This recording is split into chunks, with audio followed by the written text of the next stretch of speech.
நாளைய தினம் மாசி மகம் குளிக்கிற தண்ணீரில் இந்த பொருளை மட்டும் போடுங்க. உங்களுடைய அனைத்து விதமான தீராத கஷ்டங்கள் தீரும், உங்களுடைய துன்பங்கள் தீரும்.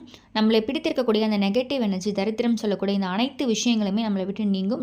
நமக்கு தெரிஞ்சோ தெரியாமலோ செய்த அனைத்து விதமான பாவங்களும் நம்மளை நீங்கிறதுக்கு இந்த முறையில் நீங்கள் குளித்து பாருங்கள். அந்த தண்ணியில் இதை மட்டும் கலந்துருங்க. அதே மாதிரி இதை நீங்கள் இன்று இரவும் தயார் பண்ணி வைக்கலாம். அப்படி இல்லைன்னா நாளை தினம் காலையும் தயார் பண்ணி வைக்கலாம். முடிஞ்சவங்க இன்று இரவே தயார் பண்ணி வைங்க. ஸோ இந்த 5 பொருளை எந்த பொருள் எல்லாம் இருக்கோ அதை நீங்கள் பயன்படுத்துங்க. இன்கேஸ் அந்த பொருட்கள் ஒரு சிலது இல்லைனாலும் மீதம் இருக்கக்கூடிய அந்த பொருட்களை பயன்படுத்தி தண்ணீர் தயார் பண்ணி வைங்க. நம்ம வீட்டில் இருந்தே புனித நீராடுவது எப்படி அப்படின்றத இந்த பதிவில் பார்க்க போகிறோம். ஸோ கண்டிப்பாக யூஸ்ஃபுல்லாக இருக்கும் வீடியோ ஸ்கிப் பண்ணாமல் ஃபுல்லாக பாருங்கள். அதுக்கு முன்னாடி இது வரைக்கும் பிரணவ் தமிழரே சப்ஸ்கிரைப் பண்ணாத ஃபஸ்ட் டைம் பார்க்குறீங்க அப்படின்னா மறக்காமல் சேனலை சப்ஸ்கிரைப் பண்ணிக்கோங்க. பக்கத்தில் இருக்க பெல் ஐக்கானை கிளிக் பண்ணிக்கோங்க. ஸோ தட் நம்ம போகிற ஆன்மீக தகவல்கள் நீங்கள் மிஸ் பண்ணாமல் பார்க்கலாம், நோட்டிஃபிகேஷன்ஸ் வரும். இந்த பதிவில் நம்ம இன்னும் ஒரு சில முக்கியமான விஷயங்களும் பார்க்க போகிறோம். ஸோ நாளை தினம் பார்த்திங்கன்னா மாசி மகத்து கூட புதன்கிழமையும் இருக்குது. இந்த புதன்கிழமையில் நீங்கள் பெருமாளுக்கு ஒரு சில விஷயங்கள் செய்யும் பொழுது உங்களுடைய பண கஷ்டம் அனைத்தும் தீர ஆரம்பிக்கும். ஸோ ஒவ்வொரு புதன்கிழமை இதை நீங்கள் செய்யலாம். குறிப்பாக இந்த மாசி மகத்தோடு வந்திருக்கக்கூடிய இந்த புதன்கிழமை தவற விடாதீங்க. ஸோ பெருமாளுக்கு நீங்கள் நான் சொல்லக்கூடிய இந்த விஷயங்களை வீட்டில் இருந்தும் செய்யலாம், கோவிலுக்கு சென்றும் செய்யலாம். எந்த விஷயங்கள் உங்களால் முடியுமோ, வாய்ப்பு இருக்கோ அதை கண்டிப்பாக செய்யுங்க. நீங்கள் என்ன நினைக்கிறீங்களோ, என்ன விஷயம் செய்கிறீங்களோ அதில் வெற்றி அடைவீங்க. நமக்கு மாசி மகம் அப்படின்னாலே முதல்ல ஞாபகம் வர்றது புனித நீராடுவது. தெப்பக்குளம் இருக்க கோயிலெல்லாம் பார்த்திங்கன்னா தீர்த்தவாரி நடைபெறும். அதாவது பார்த்திங்கன்னா எல்லா தெய்வங்களும் புண்ணிய நதிகளில் நீராடுவது அப்படின்றது தான் ஒரு நம்பிக்கை. இந்த புனித நீராடுவது நிறைய இடங்களில் விசேஷமாக இருக்கும். குறிப்பாக பார்த்திங்கன்னா கும்பகோணத்தில் அந்த நீராடுறதுல நீங்கள் நீராடினீங்க அப்படின்னா உங்களுடைய பாவங்கள் விலக்கும் அப்படின்றது ஒரு பெரிய நம்பிக்கை. அது மட்டும் இல்லாமல் பார்த்திங்கன்னா கடற்கரை, கோவில்களில், ஆத்தங்கரை, ஏரிக்கரை இருக்கக்கூடிய இந்த கோவில் தெப்பங்குளங்கள் எல்லாமே பார்த்திங்கன்னா நாளைய தினம் விசேஷமாக புனித நீராடி நம்மளுடைய மாசி மகத்தை நம்ம கொண்டாடுவோம். இதை எல்லாராலையும் செய்ய முடியுமா அப்படின்னு கேட்டால் எல்லாராலையும் செய்ய முடியாது. அப்போ நம்ம வீட்டில் இருந்து என்னென்ன வார்த்தைகள் சொல்லணும், என்னென்ன பொருட்கள் சேர்க்கணும், இந்த மாதிரி எல்லா விஷயங்களையும் பார்க்கலாம். நாளைய தினம் பார்த்திங்கன்னா சிவபெருமானுக்கு, சக்தி தேவிக்கு, அதே மாதிரி முருகப்பெருமானுக்கு, பெருமாளுக்கு, இந்த மாதிரி எல்லா தெய்வங்களுக்கும் உகந்த நாள். நாளைய தினம் எந்த தெய்வத்தை நீங்கள் வழிபட்டாலும் சரி உங்களுக்கு கண்டிப்பாக புண்ணியம் கிடைக்கும். இப்போது நம்ம நாளைய தினம் தயார் பண்ணுறதுக்கான தண்ணீரை இப்போ இன்று இரவே நீங்கள் முடிஞ்சிச்சுன்னா இதை தயார் பண்ணி வச்சுருங்க. முடியாத பட்சத்தில் நாளை தினம் காலையில் ஒரு 10 நிமிஷத்துக்கு முன்னாடி இதை தயார் பண்ணி வச்சுருங்க. இப்போ இன்று இரவு பார்த்திங்கன்னா ஒரு பித்தளை சொம்பு எடுத்துக்கோங்க. அப்படி இல்லைனா வீட்டில் நார்மலாக நீங்கள் என்ன சொம்பு இல்லை கிளாஸ் இருந்தாலும் சரி அதை வாஷ் பண்ணி எடுத்துக்கோங்க. அதில் குடிக்கிற தண்ணீர் எடுத்துக்கோங்க. இப்போ சொல்லக்கூடிய இந்த 5 பொருட்களுமே இருந்தால் நீங்கள் பயன்படுத்திக்கோங்க. இல்லாத பட்சத்தில் எந்தெந்த பொருட்கள் இருக்கோ அதை மட்டும் அதில் சேர்த்துக்கோங்க. முதல் பொருள் பார்த்திங்கன்னா வில்வ இலை, அடுத்து துளசி இலை, அடுத்து பார்த்திங்கன்னா சந்தன பவுடர் இருந்தாலும் சரி, பில்லை இருந்தாலும் சரி, எதுவாக இருந்தாலும் நீங்கள் ஆட் பண்ணிக்கலாம். அடுத்து வேப்ப இலை, 5வது பொருள் மஞ்சள் தூள். ஸோ இந்த 5 பொருட்களை நீங்கள் கொஞ்சம் அளவில் எடுத்துக்கோங்க.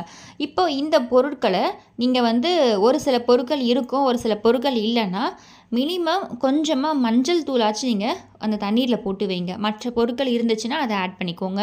இல்லாத பட்சத்தில் மஞ்சள் மட்டும் அந்த தண்ணீரில் கலந்து எடுத்து வைங்க. இந்த பொருட்களை போட்டு பூஜை அறையில் உங்களுடைய குலதெய்வத்தை மனதார வேண்டி ஒரு தட்டு போட்டு மூடி அந்த பித்தளை சொம்பை அப்படியே பூஜை அறையில் இன்று இரவு முழுவதும் அங்கேயே இருக்கட்டும், மூடி வச்சுருங்க. நாளை தினம் காலையில் குளிக்கிறப்ப தண்ணீரில், அதாவது நீங்கள் இன்கேஸ் ஷவரில் குளித்தாலும் சரி, தனியாக ஒரு பக்கெட்டில் கொஞ்சம் பிடிச்சிக்கோங்க. நம்ம நாளை தினம் தலைக்கு தான் குளிக்கணும்.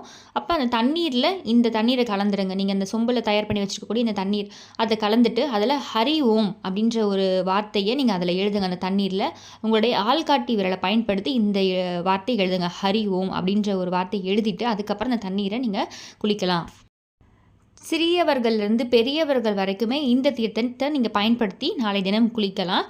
கிழக்கு பார்த்து நின்றவரை நீங்கள் குளிக்கணும். அதே மாதிரி பார்த்திங்கன்னா முடிஞ்சவங்க இந்த விஷயத்தை, குளிக்கிற தண்ணீரை பயன்படுத்தக்கூடிய இந்த விஷயத்தை காலையில் 6 மணிக்கு செய்யுங்க.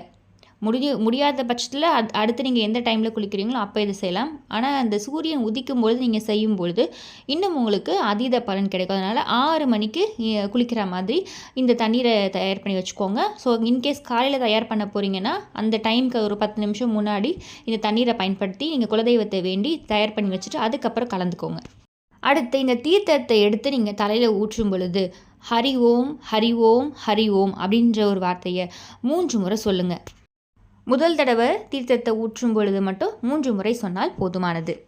அதை சொன்னதுக்கப்புறமா ஆதி கும்பேஸ்வரா போற்றி போற்றி, அம்மா பராசக்தி போற்றி போற்றி அப்படின்னு சொல்லி முடிச்சிருங்க. ஸோ இதை வந்து நீங்கள் முதல்ல தீர்த்தத்தை தலையில் ஊற்றும் பொழுது மட்டும் இதை சொல்லுங்கள். அதுக்கப்புறம் நீங்கள் அதெல்லாம் சொல்ல வேண்டிய அவசியம் கிடையாது. இது மாதிரி நீங்கள் செய்யும் பொழுது உங்களுக்கு தெரிஞ்சோ தெரியாமலோ செய்த அனைத்து பாவங்களும் உங்களை விட்டு நீங்கிடும். அதே மாதிரி நீங்கள் இந்த புனித நீராடின புண்ணியமும் உங்களை வந்து சேரும். அதே மாதிரி கும்பகோணத்தில் இந்த மாசி மகம் ரொம்ப ரொம்ப விசேஷமாக நடைபெறும். அங்கே இருக்கக்கூடிய ஈசன் தான் ஆதி கும்பேஸ்வரர். இப்போ நம்ம சொல்லிக்கக்கூடிய இந்த வார்த்தைகளுக்கான அர்த்தம் உங்களுக்கு புரிஞ்சிருக்கும். அவ்வளவுதான், ரொம்ப எளிமையான வழிபாடு.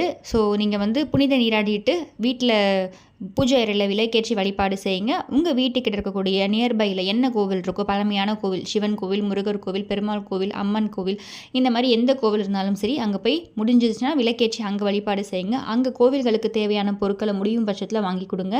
உங்களுடைய தீராத கஷ்டங்கள் துன்பங்கள் அனைத்துமே தீர தொடங்கும்.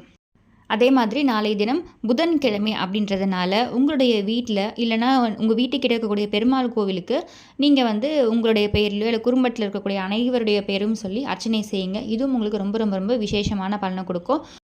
கோவிலுக்கு செல்ல முடியலனாலுமே வீட்டில் நீங்கள் பெருமாளுக்கு கொஞ்சமாக மல்லிகை பூ சாற்றி வீட்டில் விளக்கேற்றி அதே மாதிரி வெத்தலை பாக்கு, அதாவது கொட்டை பாக்கு, அந்த களிப்பாக்குன்னு சொல்லுவோம், அதுதான் வைக்கணும். வெத்தலை பாக்கு, பூ, பழம் இது எல்லாமே வைத்து நீங்கள் வழிபாடு செய்து பாருங்கள். கோவிலுக்கு செல்கிறவங்க பெருமாளுக்கு அங்கே மல்லிகைப்பூ வாங்கி கொடுத்து நீங்கள் உங்களுடைய பெயரிலோ இல்லை குடும்பத்தில் கூடிய அனைவருடைய பேரும் சொல்லி நீங்கள் அர்ச்சனை செய்து பாருங்கள். உங்களுக்கு தீரவே தீராத கஷ்டங்கள் அனைத்தும் தீரும். அதே மாதிரி எந்த செயல் செய்தாலும் அதில் உங்களுக்கு வெற்றி கிடைக்க ஆரம்பிக்கும். நீங்கள் தொட்டதெல்லாம் பொண்ணாகும்னு சொல்லுவாங்க பார்த்தீங்களா, அந்த மாதிரி உங்களுக்கு கிடைக்கும். ஸோ இது வந்து ஒவ்வொரு புதன்கிழமையும் நீங்கள் செய்து பாருங்கள். பொதுவாக சனிக்கிழமை எப்படி பெருமாளுக்கு ரொம்ப விசேஷமான நாள், அதே மாதிரி தான் புதன்கிழமையும். ஸோ முடியும் பட்சத்தில் ஒவ்வொரு புதன்கிழமையும் இந்த மாதிரி செய்யலாம். கோவிலுக்கு செல்ல முடியலாலும் வீட்லேயும் நீங்கள் எளிமையாக வழிபாடு செய்யுங்க. நாளைய தினம் குறிப்பாக மாசி மகத்தோடு இந்த புதன்கிழமை இருக்கிறதுனால தவற விடாதீங்க. பெருமாள் வழிபாடும் கண்டிப்பாக நீங்கள் வீட்டில் செய்யுங்க. இந்த மல்லிகை பூக்கு அவ்வளோ ஒரு சக்தி இருக்குது. மல்லிகை பூ சாட்சி நீங்கள் வழிபாடு செய்யும் பொழுது கண்டிப்பாக உங்களுடைய வேண்டுதல் நடக்கும். ரொம்ப இல்லைனாலும் கொஞ்சமாவது நீங்கள் மல்லிகை பூ கொஞ்சம் கிடைக்கும் பார்த்தீங்களா, அந்த மாதிரி உதிரியாக கிடைச்சாலும் சரி. ஏன்னா இப்போ வந்து கொஞ்சம் ரேட் அதிகமாக இருக்குது இந்த சீசன் இல்லாததுனால. அதனால் கொஞ்சமாக நீங்கள் கொஞ்சம் வாங்கி கூட நீங்கள் பெருமாளுக்கு வழிபாடு செய்யலாம். கிடைக்காத பட்சத்தில் தவறு கிடையாது, மற்ற பொருட்களை வைத்து நீங்கள் செய்யுங்க.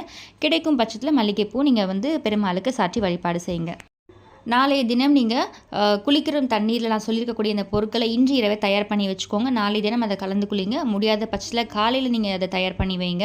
கண்டிப்பாக எல்லா பொருட்களும் கிடைக்கலாலும் இந்த ஒரே ஒரு சிட்டிகை மஞ்சள் ஆச்சு நீங்கள் தண்ணீரில் போட்டு குளிச்சு பாருங்களேன். கண்டிப்பாக உங்களுடைய பிரச்சனைகள் அனைத்தும் தீரும். நாளைய தினம் இந்த மாதிரி நீராடி வழிபாடு செய்யும் பொழுது உங்கள் வேண்டுதல் அனைத்தும் நடக்கும். ஸோ இந்த பதிவு கண்டிப்பாக உங்களுக்கு யூஸ்ஃபுல்லாக இருக்கும். இந்த பதிவு பிடிச்சிருக்குன்னா மறக்காமல் சேனலை சப்ஸ்கிரைப் பண்ணிக்கோங்க. அடுத்த பதிவில் சந்திக்கிறேன். நன்றி.